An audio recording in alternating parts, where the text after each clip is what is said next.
l'alimentation intuitive, c'est une approche thérapeutique qui aide en fait les personnes qui ont une alimentation troublée à faire la paix avec leur corps et puis à l'alimentation. Euh, c'est voilà, j'utilise souvent le terme anti-régime.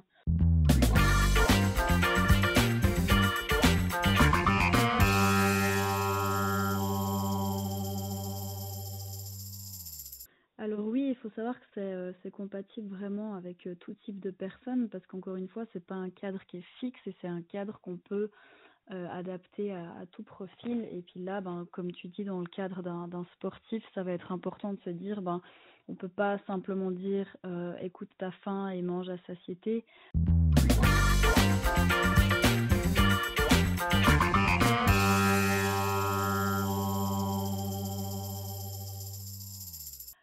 Et puis que j'avais plus d'énergie, que j'étais hyper fatiguée, que je réfléchissais toujours à ce que je mangeais. Et puis que je me suis rendu compte que finalement, ça pouvait pas continuer comme ça. C'était soit je faisais quelque chose et j'osais demander de l'aide, soit j'allais continuer à être comme ça, finalement pas osé toute ma vie.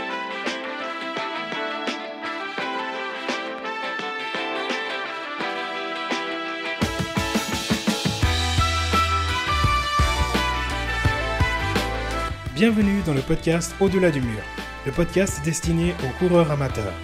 Je suis Hugo Cabral. 2 fois par mois, je vous donne rendez-vous pour aborder des sujets comme l'organisation quand on n'a pas de temps pour faire du sport, la nutrition avec des conseils pour toute la famille ou encore la préparation mentale afin d'atteindre vos objectifs tout en jonglant avec vos responsabilités parentales. Restez à l'écoute pour des conseils pratiques et des interviews inspirantes pour vous aider à construire votre propre champion.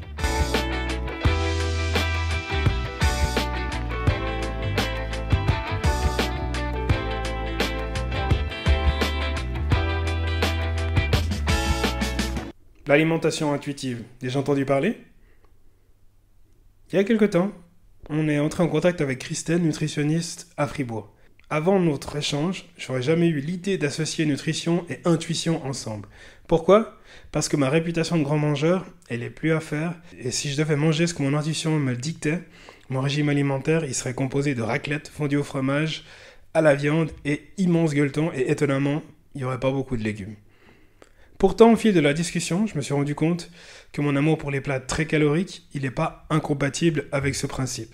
Christelle est actuellement nutritionniste à Fribourg.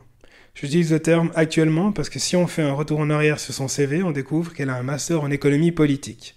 Premier grand écart avec ce qu'elle fait maintenant.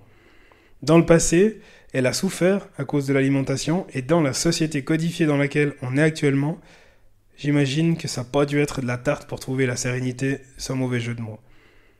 En 2015, elle a découvert un peu par hasard la nutrition intuitive. Ce principe ou mouvement, il vient des États-Unis et il a été popularisé dans les années 90 avec la sortie du livre Intuitive Eating ou Alimentation intuitive par Evelyn Tribole et Elise Resch. Ce livre, il a été une révélation pour elle. Et avec son passé, elle s'est dit qu'elle pouvait aider les autres en utilisant la méthode intuitive. C'est pour ça qu'elle s'est lancée dans une formation nutrition et en mars 2022, elle a fait le grand saut en lançant Epicure Nutrition. C'était il y a à peu près 1 an. L'occasion de notre discussion, ça a été extrêmement intéressant parce qu'il y a un certain nombre de questions ou de lumières, en tout cas, qui se sont allumées, y compris chez moi. Parce que, comme moi, Christelle, c'est quelqu'un qui a vécu des choses et puis elle a réussi à s'en sortir. Mais le fait de pouvoir aider les autres, c'est un moyen pour elle, comme pour moi, de s'assurer de maintenir sa motivation et de toujours rester, ce que j'aime bien souvent appeler, d'avoir 1-2 coups d'avance pour toujours pouvoir aider les autres et surtout maintenir sa motivation. Sur ce, je vous laisse écouter notre entrevue. Bonne écoute. Merci d'avoir accepté mon invitation, ça fait longtemps. Oui. On s'est pas couru après, mais après il y a eu un petit moment de flottement où t'as vaqué autre chose et moi aussi, donc je suis vraiment content en tout cas qu'on arrive à prendre du temps pour se parler un petit peu. Oui, c'est cool, ouais. Comme ça permet aussi d'avoir un peu plus de recul sur ton activité, vu que ça fait quand même 1 an que tu t'es lancé, c'est ça ? Exact, ouais. Donc ça fait un an que tu t'es lancé et puis bah, c'est l'occasion à l'occasion de souffler ta première bougie pour savoir Ouais. comment ça se passe. Mais avant de savoir comment ça se passe, s'il te plaît, explique à tous les gens qui nous écoutent qu'est-ce que c'est la nutrition intuitive. Ben écoute, l'alimentation intuitive, c'est une approche thérapeutique qui aide en fait les personnes qui ont une alimentation troublée à faire la paix avec leur corps et puis à l'alimentation. Euh, c'est voilà, j'utilise souvent le terme anti-régime Mhm. pour dire que voilà, c'est un peu le contraire des régimes où on nous dit quand, quoi, comment manger. Et là, c'est vraiment, on va se reconnecter à ces signaux internes, à nos envies, à nos besoins, et puis on fait abstraction justement à tous ces messages externes de ce qu'il faudrait manger, quand et comment. Et puis un point aussi important, c'est qu'il y a aussi ce rejet des injonctions de beauté et de minceur qui sont omniprésents dans la société, en résumé. Mhm. Ok. Et cette reconnexion interne, euh, ça passe par quoi? Parce que quand ça fait, enfin, j'imagine que quand on a des troubles alimentaires, en général, ça fait passablement de temps on est passé au-delà de cette écoute de soi. Donc, comment est-ce que justement on se remet dans ce mode et vers l'intérieur, ce mode repli vers l'intérieur pour écouter ce que notre corps a à nous dire? Ça passe par beaucoup de travail pratique, donc on va essayer de recommencer à écouter ces signaux de faim, hein, ces signaux de satiété, mais ça passe aussi beaucoup par tout ce qui est plus pensée, donc on va essayer d'identifier ces pensées, de se rendre compte de toutes ces règles que soit on se met, soit on nous impose, et puis essayer de déconstruire tout ça, quoi. Mhm. Bah, c'est un peu compliqué parce que dans le monde dans lequel on vit, où il y a tout qui est hyper structuré, on se lève à 6 heures du mat, on déjeune une demi-heure après, on pose les enfants à la crèche, on va travailler pour 7h30. Et ça, c'est mon planning à moi de rêve. Mais en général, il y a toujours des décalages. Et puis à midi, c'est rebelote, il faut aller manger avec les collègues et puis retourner travailler en quatrième vitesse. Limite, si tu manges devant ton ordi, le soir, c'est le souper, préparer le repas. Enfin, tu vois où je veux en venir. On n'est pas du tout dans un monde en tout cas, où a priori, on peut se laisser aller. C'est parce que se laisser aller, ça renvoie l'image de quelqu'un qui est un peu olé olé puis qui est pas hyper productif. Donc, comment est-ce que ce mouvement-là, il s'inscrit en fait dans, dans ce contre-trend? En fait, c'est un anti-trend. Mhm. Mhm. Après, tu utilises le terme de se laisser aller. L'alimentation intuitive, c'est pas non plus se laisser aller, hein, mais Mhm. c'est vrai que comme c'est hyper structuré, et puis c'est aussi hyper, comment on est bombardé par justement tous ces messages de l'alimentation, ben Mhm. ça va vraiment être de se laisser le temps bah voilà, de se reconnecter à soi-même et puis aussi de se dire y a pas besoin que tout soit parfait. Donc ça veut dire que si à midi, on n'a pas le temps de manger parce qu'il faut retourner travailler ou alors justement on a une pause à midi parce que c'est les horaires de bureau, etc. et qu'on n'a pas faim, bah, c'est se laisser la possibilité de quand même manger parce qu'on sait que si on mange pas à midi, même si on n'a pas faim, on va pas tenir tout l'après-midi. Donc c'est vraiment, en fait, il n'y a aucune règle, c'est vraiment de s'observer, de se rendre compte des comportements qui fonctionnent pas pour nous, de ce qui fonctionne pour nous, mais vraiment tout en se disant que bon, on est tous différents, puis si c'est quelque chose qui fonctionne pour moi, ben ça va pas forcément fonctionner pour toi, quoi. Mais par contre, on n'est pas dans ce laisser aller, quoi. Si on a envie Mhm. de mettre un cadre à son alimentation, c'est tout à fait aussi tout à fait possible aussi. Mhm. Tu parles de se connaître, de s'écouter, donc c'est quoi? Ça passe par une activité intense, en tout cas de noter ce qu'on mange, enfin, tenir un journal déjà pour essayer de comprendre où est-ce qu'il y a des pistes d'amélioration ou comment est-ce qu'on fait cette analyse de soi? Oui, souvent, j'aime bien commencer avec un petit carnet d'observation. Donc, c'est pas forcément de noter tout ce qu'on mange au gramme près, style Mhm. un peu carnet de régime, mais c'est vraiment Mhm. pour se rendre compte peut-être de nos schémas, des choses comme ça. Et puis, ça peut paraître assez contre-productif au début parce qu'on parle d'alimentation intuitive. Et puis, au début, moi, je vais commencer à poser plein de questions sur réfléchissez comment vous mangez, ce que vous mangez, etc. Puis les gens me disent, mais il n'y a rien d'intuitif là-dedans. Ben non, Mhm. parce qu'on a clairement perdu en fait cette intuition Mhm. par rapport à la nourriture. Et puis pour retrouver ça, ça passe par une période plus ou moins longue de non intuitif finalement, où on Mhm. va être hyper... ça peut être un peu désagréable au début parce qu'on est vraiment dans une hyper conscience de tout ce qu'on mange, de toutes nos Mhm. pensées, etc. Mais on passe par là pour avoir un peu plus de lâcher prise et puis pour être dans quelque chose de plus intuitif finalement. Ok. Ouais, ça paraît cohérent. Ça paraît tout à fait cohérent. J'ai, je vais poser une question, enfin un peu provocante, mais en quoi est-ce que la nutrition intuitive, elle est finalement différente de la nutrition, je dirais, un peu plus classique? Les codes ont l'air d'être quasiment les mêmes. Alors l'approche c'est peut-être moins structurée, mais c'est quoi la différence s'il devait y en avoir une principale entre les deux? Ça dépend qu'est-ce que tu entends par nutrition plus classique.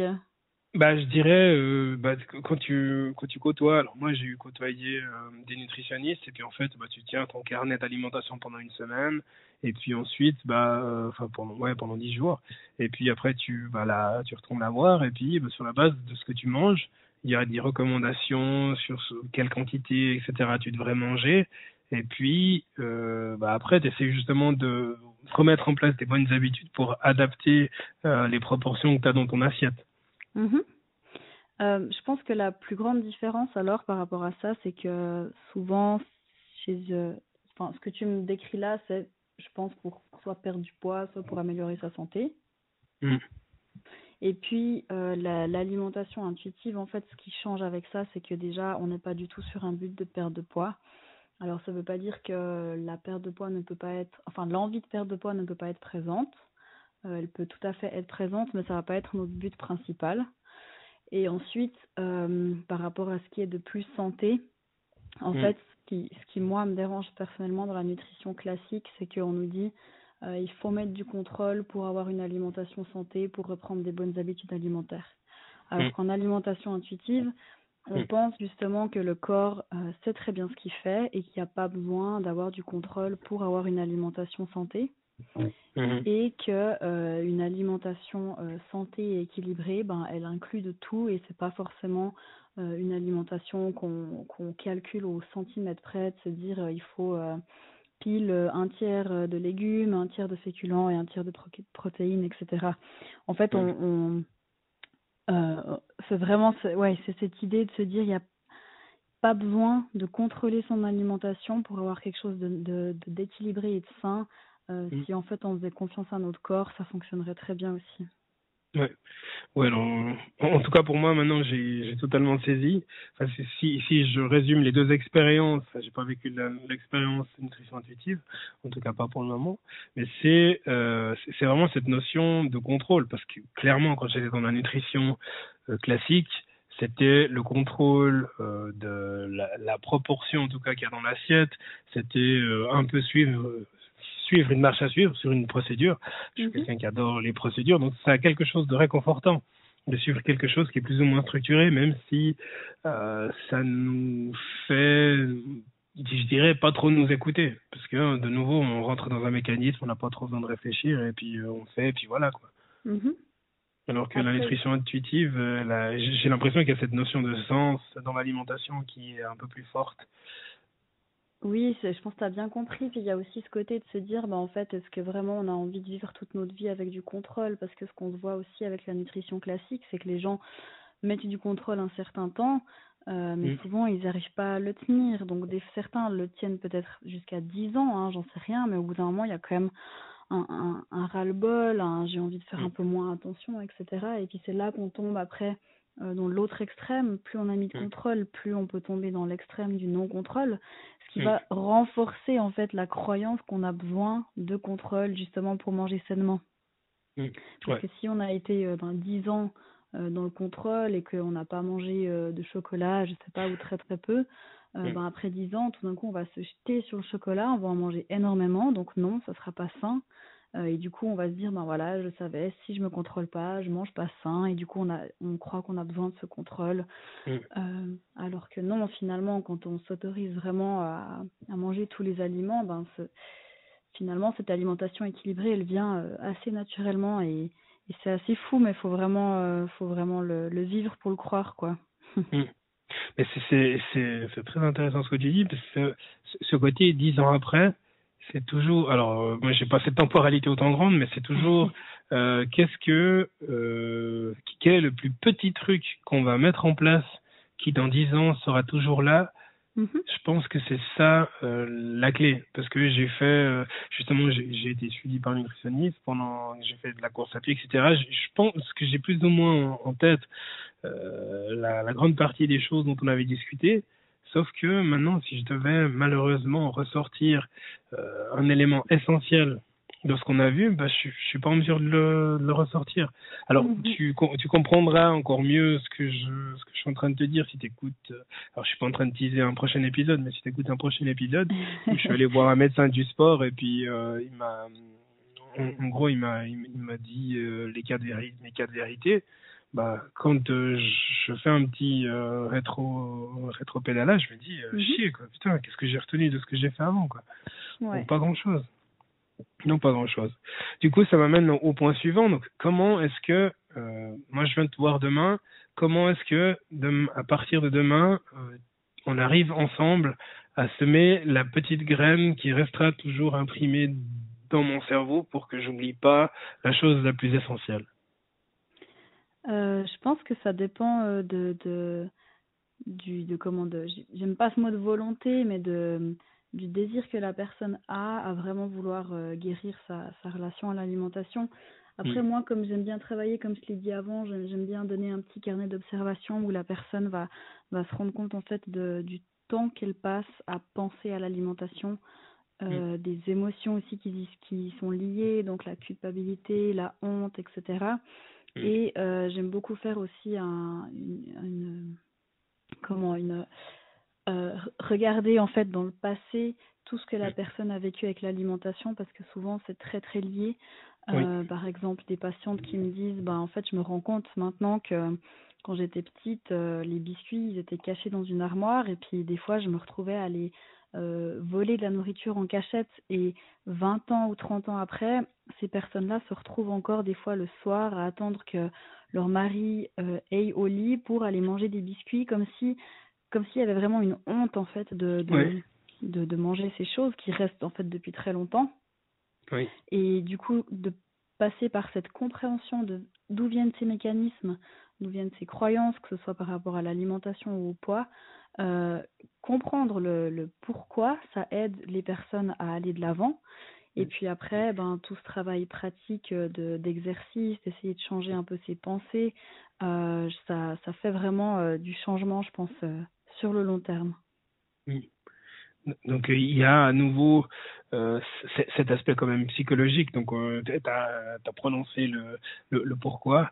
Il y a quelque temps, j'avais commencé à lire Start with the Why de Simon Sinek. C'est quelqu'un qui parle beaucoup, etc. Et puis on en revient quand même toujours à la même chose, à la même phrase, c'est pourquoi est-ce que les gens ils font ce qu'ils font. Donc c'est quoi la formation pour être nutrithérapeute peut-être, ou alors en tout cas nutritionniste intuitive, et quelle est la partie de psychologie là-dedans?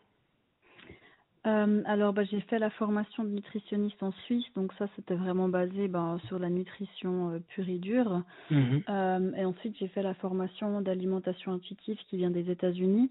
Et puis dans cette formation, il y a vraiment il y a clairement 1/10 en fait qui est consacré à vraiment la nutrition à proprement parler, et tout le reste c'est vraiment hyper sur le comportement alimentaire et la psychologie, etc.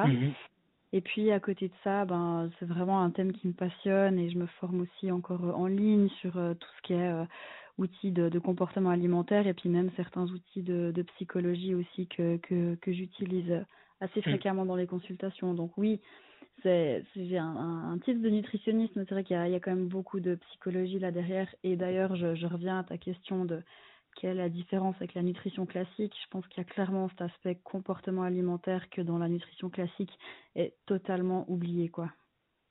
Et pour moi, ça c'est très problématique. Et si je prenais le profil d'un sportif, est-ce que la nutrition intuitive, alors je dirais à quelque part oui, parce que il faut savoir détecter les signes avant-coureurs des éventuels coups de mou quand tu es en train de courir, sinon c'est le mur quand tu vas à un marathon par exemple. Mais est-ce que la nourriture intuitive, c'est quelque chose qui est compatible avec du sport à relativement haute dose? Alors oui, il faut savoir que c'est compatible vraiment avec tout type de personnes parce qu'encore une fois, c'est pas un cadre qui est fixe et c'est un cadre qu'on peut adapté à tout profil. Et puis là, ben, comme tu dis, dans le cadre d'un sportif, ça va être important de se dire, ben, on peut pas simplement dire, écoute ta faim et mange à satiété, parce qu'il y a tout ce qui est récupération après le sport, on sait toutes ces choses-là, l'importance aussi des protéines, etc.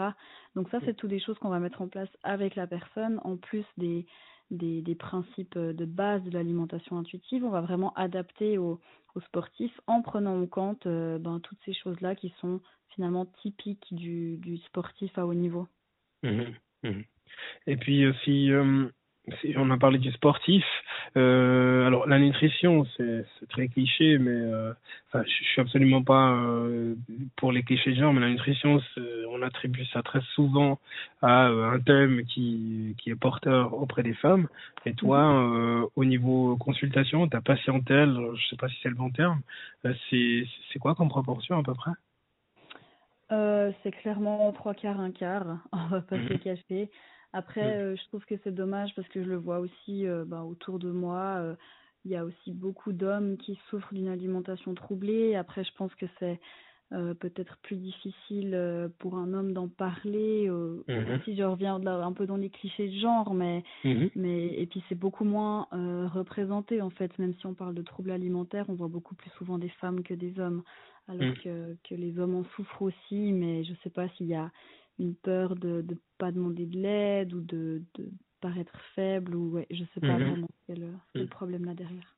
Mais c'est très juste ce que tu dis. Et d'ailleurs, l'une des premières fois où on avait échangé ensemble, tu m'avais parlé de cette société un peu grossophobe où justement on va stigmatiser les femmes qui sont en surpoids, parce que toutes les publicités, enfin les codes de genre, c'est le mec, alors même s'il a du bide, finalement on s'en fout un peu, mais on va quand même représenter la femme idéale comme étant toujours svelte, puis qui fait du fitness, qui est toujours au top. Et c'est peut-être ça qui contribue aussi à faire que une femme qui traverse un moment de doute, elle va davantage être appelée, ou c'est peut-être ce genre de message qui va davantage leur parler qu'aux hommes, parce qu'on leur fait pas forcément se remettre en question comme on le fait pour les femmes. Oui, je pense que t'as touché un point important, et il y a même certaines auteurs aussi qui vont plus loin en disant que c'est lié aussi au système un peu patriarcal dans lequel on vit, et qui vont même jusqu'à dire que le fait de mettre les femmes au régime, ça les fait se concentrer justement sur leur corps, sur leur nourriture, et puis du coup elles n'ont pas le temps de se consacrer à autre chose, que ce soit à créer une entreprise ou même à se rebeller, etc. Alors on peut être d'accord ou pas avec cette théorie, mais je trouve que c'est assez intéressant de penser aussi à ça. Ouais, on est dans une phase où il y a beaucoup d'émulation, il y a beaucoup de choses qui se disent, ça plaît pas forcément à tout le monde, mais c'est ça qui est aussi absolument intéressant. Ouais, ça c'est clair.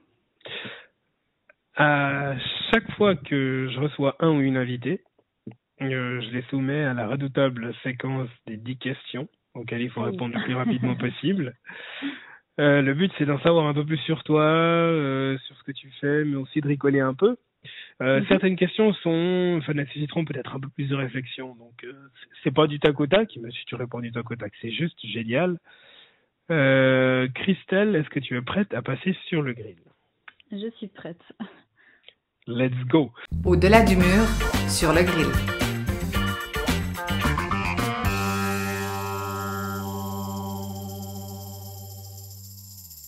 Alors, le questionnaire, il va porter forcément sur les régimes. Donc, la première question, c'est: les régimes, ça marche vraiment ou pas? Non. Bon, ça, c'était l'échauffement, c'était pas une question. Cite-moi une croyance facile à déconstruire. Les féculents, ça fait grossir. Une croyance difficile à déconstruire? On peut manger de tout sans grossir. Très intéressant. Ah ouais, ça c'est vrai, ça c'est très bon ça. Le pire régime que tu as vu sur le marché à ce jour, sans citer de marque, s'il te plaît. J'aimerais éviter un procès. Le pire régime que j'ai vu à ce Le pire genre de jour, régime. les régimes avec uniquement des shakes à prendre ou des poudres ou des choses comme ça. Ah ouais, ça doit être horrible ça. La sensation de faim doit être juste horrible. Ouais, ça doit être horrible. Le plus petit geste que je pourrais faire dès maintenant pour améliorer mon sentiment envers la nutrition. Mon sentiment envers la nutrition, Ouais. euh, Envers ce que je mange, envers la nourriture en général. prendre du plaisir à manger ce qu'on mange. T'es plutôt fondu moitié-moitié ou je crois. Ah, moitié-moitié. Fribourg, donc. Certes, mais c'était pas la réponse que je voulais. Je sais quand même.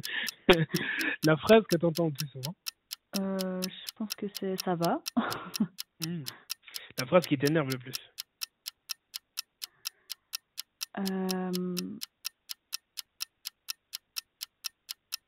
Ou une citation ou une réflexion. Si t'es gros, c'est que t'as pas de volonté, et puis si tu mangeais mieux puis que tu faisais du sport, ça serait réglé.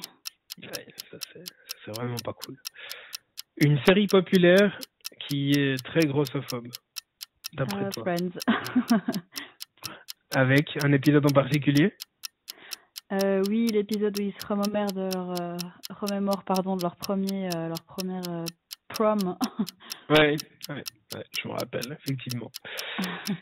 C'est hyper triste parce que c'est un petit aparté, mais j'avais trouvé hyper marrant cet épisode-là. Alors, j'ose espérer que c'était pas pour le côté grossophobe, c'était vraiment pour le côté un peu ringard de l'époque. Mais c'est vrai que après que tu m'en aies parlé la première fois, ça m'a quand même amené à réfléchir. 10e question. Tu te serais posé quoi comme question si tu avais été à ma place? Sur le grill? Ouais. Quelle est la première fois où je me suis rendu compte que mon corps n'était pas dans la norme et que je devais perdre du poids? Et t'aurais répondu quoi? Et j'aurais répondu, je pense à 11 ans, quand il y avait les premières comparaisons dans les vestiaires après le sport, et puis qu'on se rend compte qu'en fait on n'a pas tous le même corps, et puis qu'on se dit qu'on a un problème.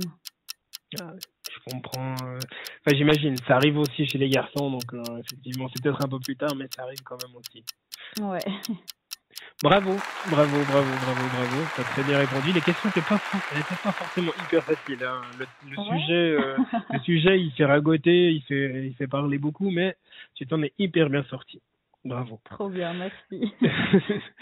Deuxième tradition, c'est mon événement marquant. À chaque fois que je reçois un invité aussi, je leur propose de raconter un moment qui leur a permis de prendre conscience de quelque chose ou qui a été un cliffhanger dans leur vie où ils se sont dit non, il faut que ça change, non, à partir de maintenant, ça peut plus être comme ça. Est-ce que tu sais déjà de quoi tu veux nous parler? Oui, en lien avec la nutrition aussi, plus ou moins, donc... Oui, c'est parfait alors. The floor is yours. Du coup, l'événement marquant, c'est quand je me suis rendu compte qu'en fait j'avais perdu énormément de poids, et puis que j'avais plus d'énergie, que j'étais hyper fatiguée, que je réfléchissais toujours à ce que je mangeais, et puis que je me suis rendu compte que finalement ça pouvait pas continuer comme ça. C'était soit je faisais quelque chose et j'osais demander de l'aide, soit j'allais continuer à être comme ça, finalement pas heureuse toute ma vie. Et c'est vrai que ça a été assez dur de se rendre compte de ça, et puis de vouloir demander de l'aide, surtout quand tout le monde autour de nous dit mais pourquoi t'es pas heureuse? T'as tout ce qu'il faut dans ta vie pour être heureuse, tu fais des études, t'as un toit, t'as de l'argent, etc. Enfin bref. Et puis que toi tu te rends compte que t'es pas heureux, et que tu te rends compte que c'est sûrement lié justement à tout ce contrôle finalement que t'essayes de mettre sur ton alimentation, et que comme toute ta vie tourne autour de ça, t'as plus vraiment le temps de penser à autre chose. Donc ça, je pense que ça a été un moment très, très dur, très fort, mais qui a changé ma vie. Et donc, je suis très heureuse d'avoir eu cette illumination avant qu'il soit trop tard. Mm.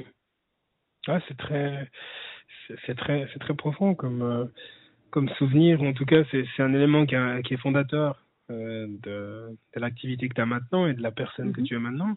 Tu parlais justement des personnes qui te disaient de l'externe. Alors c'est vrai que quand on voit quelqu'un qui est svelte et qui fait des études, etc., c'est vrai que les signes extérieurs, ça renvoie assez facilement, ou alors peut-être que les gens, par pur égoïsme, ils veulent voir que ça, ils disent « Oh super, elle est svelte, elle fait des études, tout va bien ».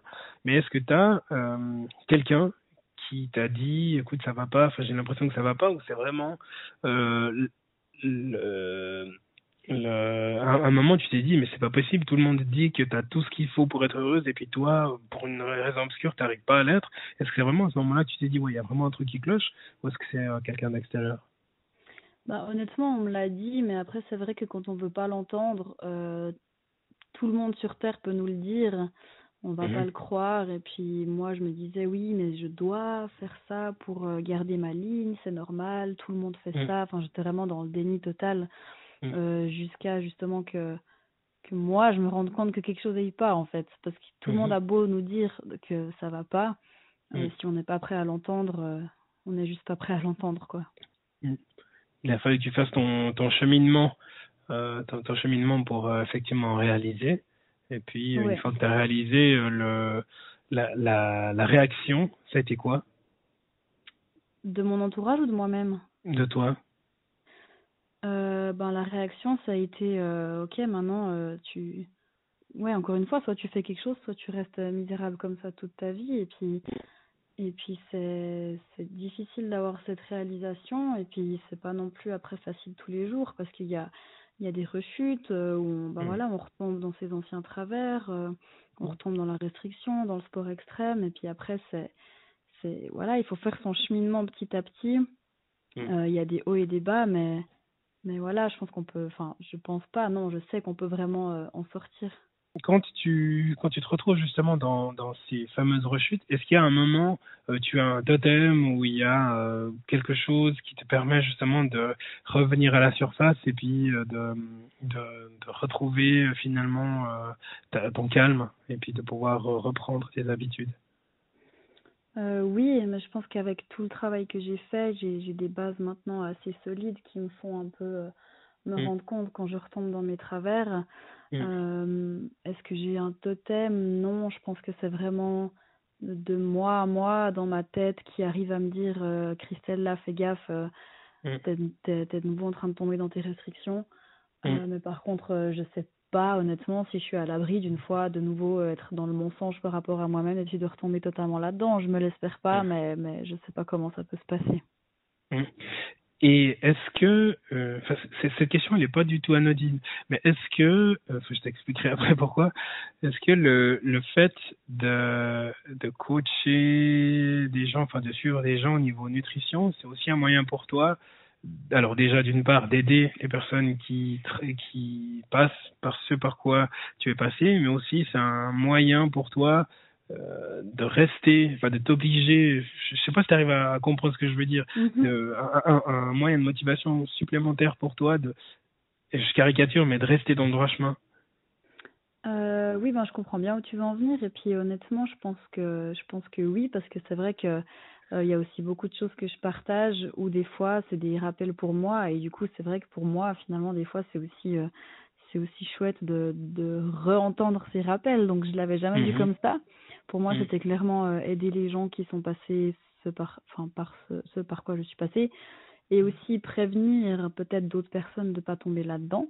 Mais maintenant que tu le dis, c'est vrai que je pense que c'est aussi ça peut aussi être très souvent un rappel de moi à moi. Ah ouais, parce que oui. Enfin, t'es obligé à continuer à avancer parce que il y a t'as envie d'inspirer des personnes, t'as envie de continuer à aider des personnes. Donc si tu veux pouvoir, toujours rester cohérente, être la bonne interlocutrice et crédible, t'es obligé de garder la tête hors de l'eau. Et c'est vrai que c'est un moyen de motivation qui est extrêmement fort. Exactement, ouais, c'est bien vu. Ah, je veux bien dormir ce soir, moi.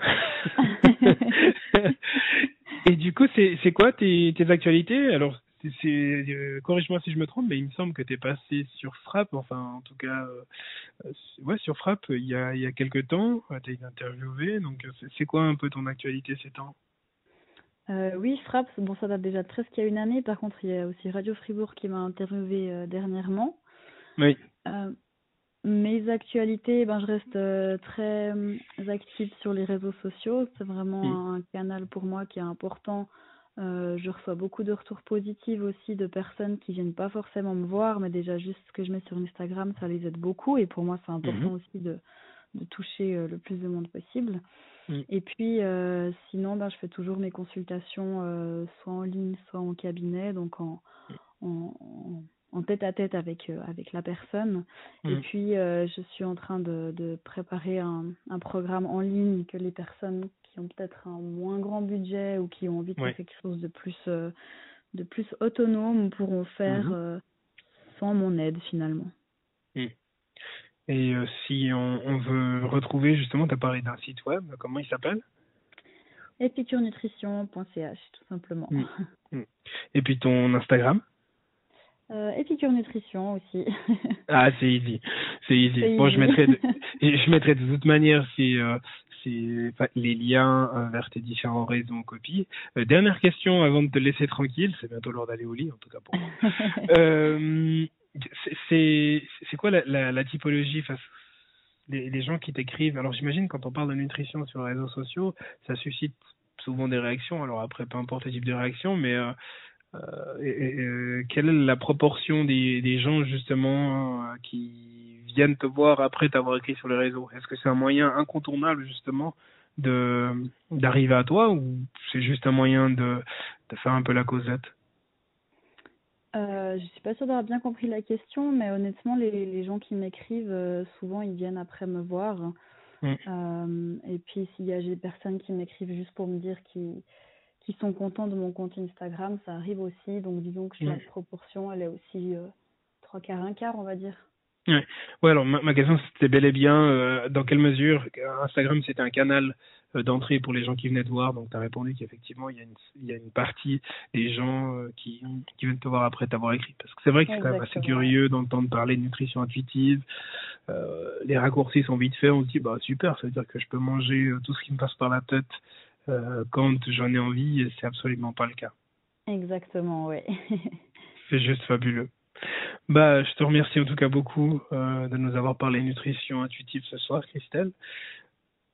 Écoute, merci à toi de m'avoir reçu dans ton podcast, c'était un grand plaisir.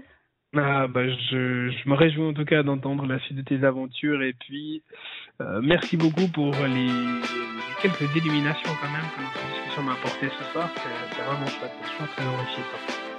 Trop bien, avec grand plaisir. Allez, à bientôt. Bye bye. Bientôt, ciao. Si cet épisode vous a plu, merci de me laisser un avis 5 étoiles sur Apple Podcast ou sur Spotify. D'ici la publication du prochain épisode, vous pouvez suivre mes aventures sur mon compte Instagram, SuperHugoCH. D'ici là, portez-vous bien.